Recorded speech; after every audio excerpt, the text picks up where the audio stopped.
Hi guys, thank you for tuning in my channel today. So I bring to you how I cooked my locally made jollof rice, completely made with red oil.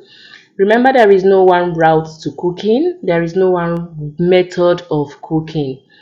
It's you learn from me, I learn from you, right? So as long as at the end of the day it will be worth eating and healthy, right? So let's do the cooking proper.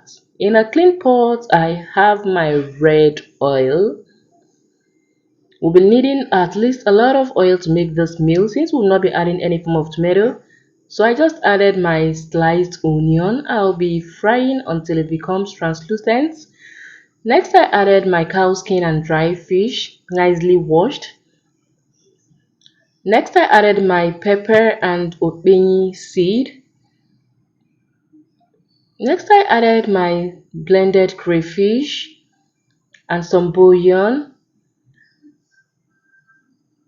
I just added a tablespoon of salt. So our rice is nicely washed with warm water and some salt.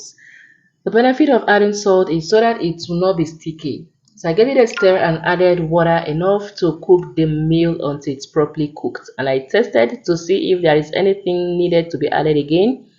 Of course, there wasn't. Feel free to add at that point if there was anything left to be added. So at this point, our rice is almost cooked. So I added my scent leaf. Feel free to add your curry leaf, your parsley leaf, pumpkin leaf, bitter leaf, any leaf at all you want to. Okay, it's just that the scent leaf takes this meal to another level. Trust me, the flavor and aroma from it is top notch.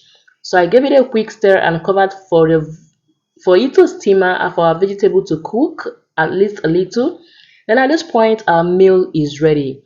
Please, if you haven't subscribed, if you like what you're watching, please help me subscribe. Hit the notification bell to get notified whenever I post another video.